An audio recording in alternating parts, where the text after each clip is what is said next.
Luar biasa, saudara datang ke tempat ini. Di tempat ini waktu kemarin kita mendengar bahwa sesi yang pertama adalah cinta kasih Allah. Saudara sudah sharing,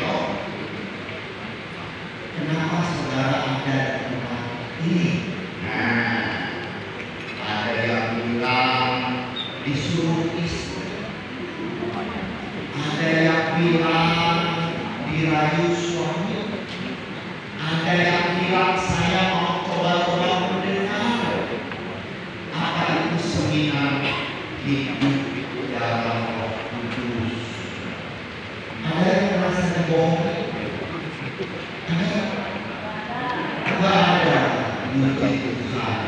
Saya ikut seminar yang luar biasa ini tahun 2001. Nah, saya termasuk satu orang yang dibohongi. Ipar saya, kakak istri saya itu bilang begini, kamu harus ikut seminar hidup baru. Dulu namanya seminar hidup baru. Kalau kamu tidak ikut seminar hidup baru, kamu tuh bukan Katolik. Masa iya? Saya bilang, saya tidak ikut.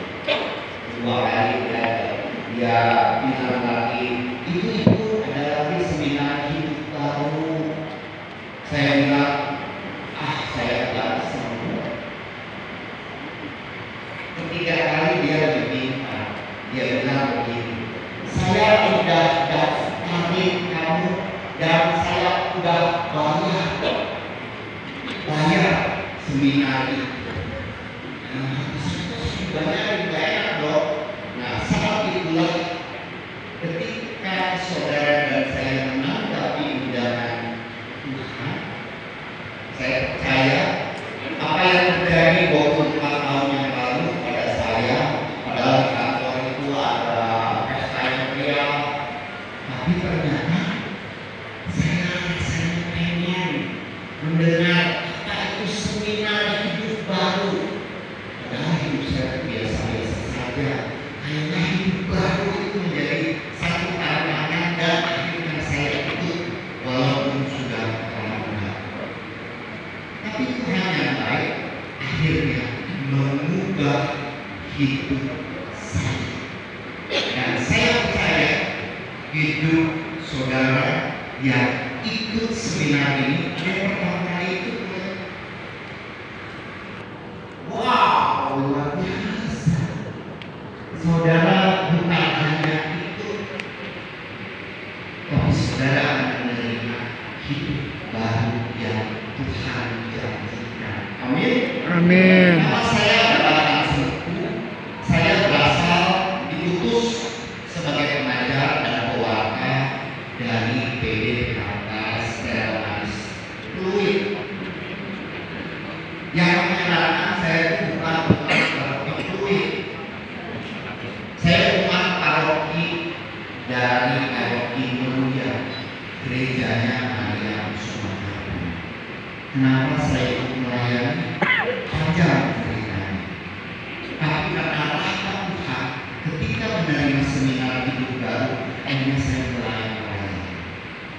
Next, sesi kedua adalah sesi mengenai penyelamatan.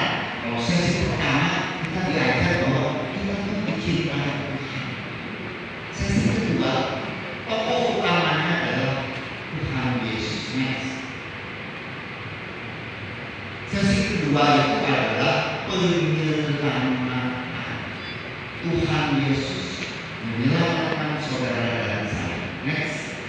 Apa yang kita bahas pada malam hari ini hanya sebelumnya.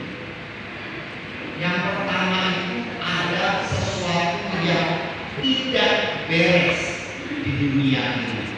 Yang kedua kita belajar penyebab ketidakberesan di dunia ini. Penyebabnya apa? Dan yang ketiga, Allah itu mengutus Yesus untuk menghancurkan belenggu setan dan memberikan kita hidup yang baik.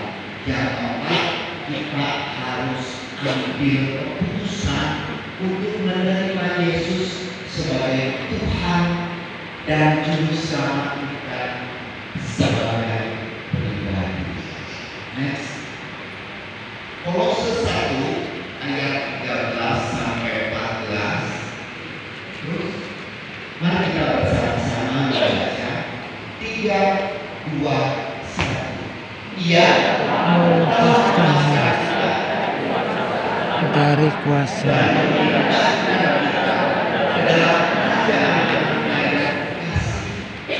di dalam Dia kita memiliki penebusan kita, yaitu pengampunan dosa. Jadi saudara, sesi ini adalah sesi saudara mulai melihat bahwa Tuhan Yesus betul-betul menyelamatkan hidup saudara dan saya. Begitu penting kekristenan bagi kita. Satu lagi, dan kita harus buat keputusan untuk ikut Yesus. Di Yesaya 2, 1 sampai 5 dikatakan Allah menciptakan dunia untuk menjadi tempat yang damai, yang adil dan bahagia, tempat Dia merajai. Apa betul? Ya, Allah menciptakan dunia ini untuk menjadi tempat yang damai, yang adil, yang bahagia, tempat Dia merajai. Saya ketika pertama kali itu saya mulai ragukan, apa iya Tuhan itu seperti ini menciptakan dunia bahagia, adil, damai, sejahtera. Saya pikir apa iya seperti ini. Mari kita teruskan. Next. Yang pertama kita akan belajar ada sesuatu yang tidak beres di dunia. Situasi dunia pada saat ini adalah perang. Kita tahu mulai dari saat ini Rusia lawan dan merembet ke Israel lawan Palestina. Israel lawan Iran. Amerika membom Iran. Dan yang terakhir Kamboja lawan Iran. Apakah ini yang dinamakan dunia yang penuh dengan kedamaian? Next, ada kemiskinan, terus ada huru hara di dunia ini. Next, ada konflik rasial.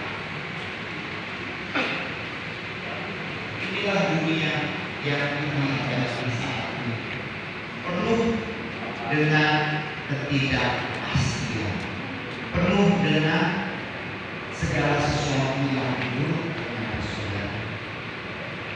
Nanti di ujung kita akan tahu bahwa Allah tetap meraja, ingin memberikan rasa damai bagi kita. Next, situasi dunia yang seperti itu akan menimbulkan kepahitan bagi kita.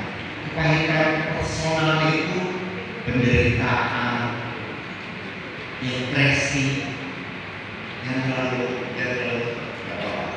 gampang depresi. Next, kesepian. Next, khawatir, ketidakpastian. Next, dan ketakutan. Tahun 2001 saya ikut seminar ini, saya sudah 7 tahun menderita satu penyakit yang namanya rheumatic fever.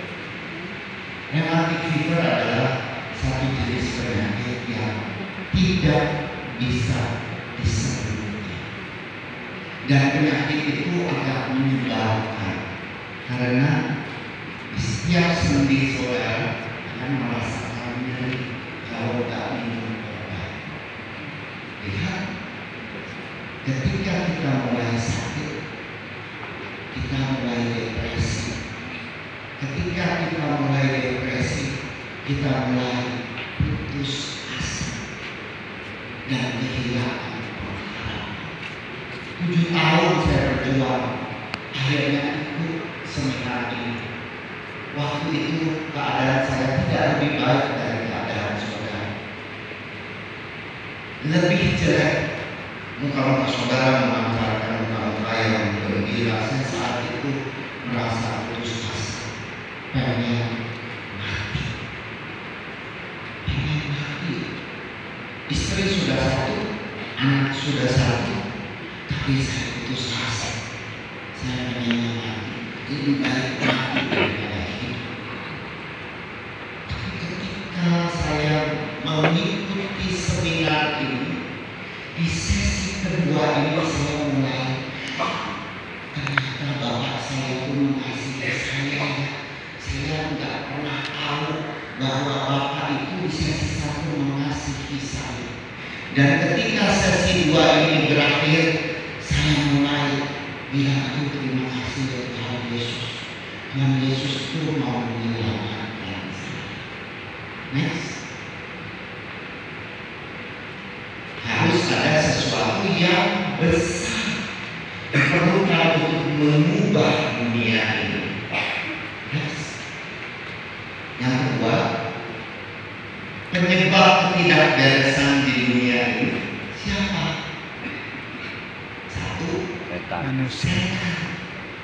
Kedua, dosa. Ketiga, kuasa Tuhan gambar. Sesuatu yang lebih besar dari apa yang bisa kita atasi. Ketika saya sakit itu bukannya cari Tuhan, harusnya saya cari Tuhan. 7 tahun itu saya carinya ke orang yang bisa menyembuhkan. Di daerah katanya itu bisa menyembuhkan. Saya berlutut, imamnya panggil dewa langit, dia minum air, dia sembur muka saya, basahlah semuanya.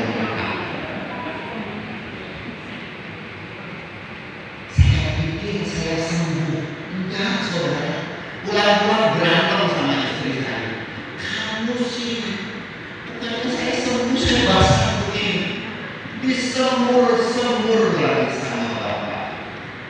Ya, tidak cari Tuhan,